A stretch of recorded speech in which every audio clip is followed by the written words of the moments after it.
रही है। किसकी? मुर्गा मुर्गी की। सुनो, ये बच्ची कितना अच्छा सवाल कर रही है, जरा सुन लो, फिर से सवाल करो। लोग कहते हैं कि अगर नहीं खाएंगे तो उसकी संख्या बढ़ रही है, लोगों को रहने की, उन लोगों के रहने की जगह फिर कहाँ से मिलेगी? तो उनसे बोलो कि जनसंख्या तो मनुष्यों की भी बढ़ रही है, तो अपने दादा दादी को खा जाओ, अपने बच्चों को खा जाओ, उनकी भी तो जनसंख्या बढ़ रही है। पहले केवल 40 करोड़ भारतीय थे, आज 140 करोड़ हो गए। और गुरुजी हमारे यहाँ दुर्गा पूजा में ना लोग बकरी का बलि देते हैं। गलत है वो, सही हो सकता है? नहीं, तो अगर मेरी माँ नहीं देना चाह रही है तो ये सही है ना? हाँ, किसी की हत्या नहीं करनी चाहिए। डॉक्टर साहब, सबसे पहले मैं आपको प्रणाम करना चाहता हूं कि आप इस्लाम को इतने प्रैक्टिकल तरीके से और प्रॉपर तरीके से इस्लाम जो आवाम है उसमें उसकी अवेयरनेस फैला रहे हैं। इसके लिए सबसे पहले मैं आपको प्रणाम करना चाहूँगा तहे दिल से। सवाल मेरा ये है कि मैं एज इंडिविजुअल मैं सोचता हूँ कि जब से मैं पैदा हुआ हूँ और मैं ब्राह्मण कुल में पैदा हुआ, हिंदू में पैदा हुआ हूँ और मैं नॉन वेज खाता हूँ, मेरे पिताजी के द्वारा मतलब बाय बर्थ चला आ रहा है, but my soul is not always accepting this act of like जो गोश्त खाना है। जैसे आपने अभी अपने नॉर्मल सवालों में भी बताया कि गोश्त खाना कितना ठीक है कितना नहीं ठीक है, लेकिन my soul is not accepting कि ये गलत है। हम अपने बच्चों को जरा चोट लगती है तो हम उनके लिए क्या क्या नहीं करते हैं, कितना दर्द होता है, कितना पश्चाताप करते हैं, लेकिन हिंदुओं में भी कुर्बानी होती है। हाँ, और उनमें ऐसा क्यों नहीं होता? हम ऐसे जस्टिफाई क्यों नहीं कर पाते हैं? भाई साहब कहना चाहते हैं कि उन्हें तकरीर सुनी है और मेरी तकरीर से मुतासिर हुए कि मैं इस्लाम को प्रैक्टिकल वे में समझाता हूँ और सही तरीके से। भाई साहब का सवाल है कि वो नॉनवेज खाते हैं लेकिन दिल संतुष्ट नहीं है। नॉनवेज दिल संतुष्ट है तो मत खाओ, खाना फर्ज नहीं है। मैं उसको छोड़ना चाहता हूँ, मैं छोड़ दूंगा भी, ऐसा है। मेरा जवाब सुनिए भाई साहब, आपने सवाल तो पूछ लिया है ना? हाँ हाँ, जवाब तो सुनिए। हाँ बिल्कुल। पूरा हुआ क्या जवाब? अभी शुरू हुआ है। नहीं। इस्लाम में गोश्त खाना फर्ज नहीं है। आप अच्छे मुस्लिम बन सकते 100% शाकाहारी बनने के बाद भी, फर्ज नहीं है इस्लाम में। लेकिन मैंने जो आपको दलील दी वो ये दलील दी कि आप जो कहते अपने बच्चे को चोट लगती है तो दर्द होता है आपको, तो जानवर को चोट लगती है दर्द होना चाहिए ना? तो पेड़ पौधे को चोट होती है आपको दर्द नहीं होता है? कैसे इंसान है आप? वही तो मेरा सवाल है कि उसमें हम जस्टिफाई क्यों नहीं करते हैं। हमारा ये है कि इसीलिए मैं कहता हूं, लेकिन पेड़ पौधों की चीख आपको सुनाई नहीं देती। आपने मेरा जवाब सुना कि नहीं? मैं जो जवाब दिया, आठवीं गलतफहमी गोश्त के बारे में मैं साफ तौर से कहा कि पेड़ भी चीखते हैं, उसकी चीख सुनाई नहीं देती। मैं पूछना चाहता हूं, आपका बच्चा गूंगा है, आप उसको चुबोते, हाथ काटते उसका, वो रोता है, सुनाई नहीं देता, तो खुश है क्या आप? मैं खुश नहीं हूं, इसीलिए तो मेरा समाधान मैं इसलिए बोलता हूं मैं, तो आप भाजी पाला क्यों खाएंगे? फिर भाजी पाला भी मत खाओ। आप जिएंगे कैसा? आप जब सांस लेते जिरासिम जाते, आपके जिस्म में जिरासिम जर्म्स जाते, जर्म्स की भी जिंदगी होती है, लाइफ होती है। आप उनका कत्ल क्यों कर रहे? आप खड़े अभी हर मिनट आप सांस ले रहे, हजारों जर्म्स का कत्ल कर रहे, क्यों कर रहे? कैसे इंसान है आप? जवाब दो। आप कातिल है। ठीक है, जो नहीं दिखता है नहीं, तो ठीक है क्या? ठीक नहीं है, नहीं दिखता है का मतलब अपने ट्रेडिशन को, जैसा हम लोग पैदा होते हैं जो चीज फॉलो करा दी जाती है या उसको थोप दिया जाता है, उसी को हम फॉलो करते चले आते हैं। मेरे बाप दादा कहते थे दुनिया चपटी है, क्या मैं मानूं? नहीं, वही तो मैं मान नहीं रहा हूँ, इसीलिए तो मैं आपसे समाधान चाहता हूँ। इसीलिए मैं कहता हूं कि साइंस अभी तरक्की कर चुकी है। साइंस कहती है कि पेड़ पौधों में भी जान है, जानवर में भी जान है। जो जानवर खाने के लिए बनाए गए उसको खा सकते हैं, जो जानवर से नुकसान होता है मत खाइए। साइंस टेक्नोलॉजी कह रही है। ये आपके परदादा जो कह रहे, कुछ सही कहते थे कुछ गलत कहते थे, जो सही कहते उसके ऊपर अमल करो, जो गलत कहते उसे छोड़ दो। आप मानते हैं कि बुत परस्ती गलत है या सही है? मैं 100% तो उस चीज को नहीं सही कह सकता हूँ कि गलत या सही है। गलत है या सही है? मैं फॉलो कर रहा हूँ तो मैं उसको सही मानता हूँ। फॉलो कर रहे इसलिए सही मानते।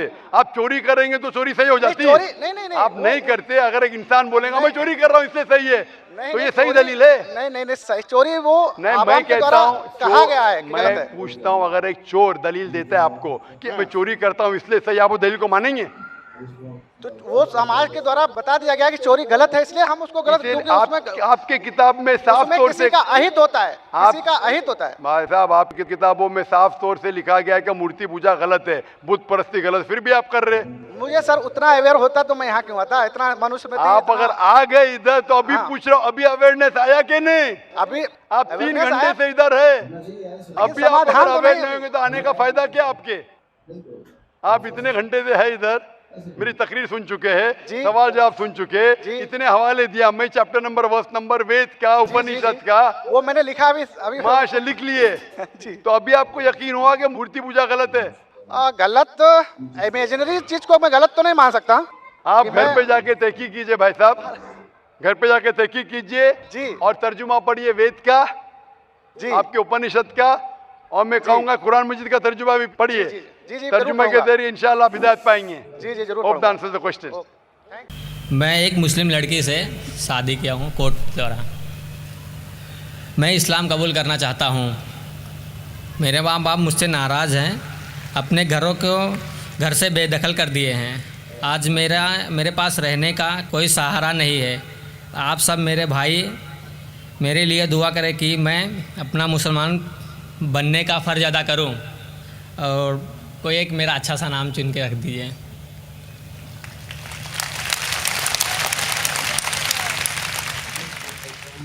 भाई साहब ने कहा है कि वो मुसलमान लड़की से शादी करना चाहते हैं, वो इस्लाम कबूल करना चाहते हैं, फ़र्ज़ पूरा करना चाहते हैं। एक नाम तजवीज़ करूं। भाई पहले मैं आपसे पूछना चाहता हूँ, इस्लाम क्यों कबूल करना चाहते हैं?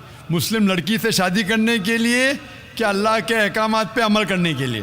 हो सकता है कि वो लड़की के वजह से आपको सीधी राह मिली हो, वो अलग बात है, लेकिन आप इस्लाम क्यों कबूल करना चाहते हैं? क्योंकि आपको इस्लाम मज़हब पसंद है, पसंद आप है, एक अल्लाह में मानते हैं। मानता हूँ। क्या आपको लड़की से शादी करने के लिए सिर्फ नहीं नहीं, अल्लाह को मैं मानता भी हूँ, आप मानते हैं? मानता हूँ, अगर आप ये मानते हैं कि खुदा एक है, मानता हूँ। आप मानते हैं कि अल्लाह के अलावा कोई माबूद नहीं, नहीं। आप मानते हैं कि मोहम्मद सल्लल्लाहु अलैहि वसल्लम आखिरी पैगंबर है, हाँ। अगर आप सचमुच में इस्लाम पसंद करते हैं और वो लड़की आपका ज़रिया बन चुकी है तो कोई एतराज़ नहीं। हालांकि इस्लाम में लव बिफोर वेडिंग नहीं है। LBW होता है ना क्रिकेट में, लेग बिफोर विकेट, तो इस्लाम में लव बिफोर वेडिंग नहीं है। लेकिन कई बार हो जाता है कि गलती के ज़रिए भी कई लोग सही रास्ते पे आते हैं।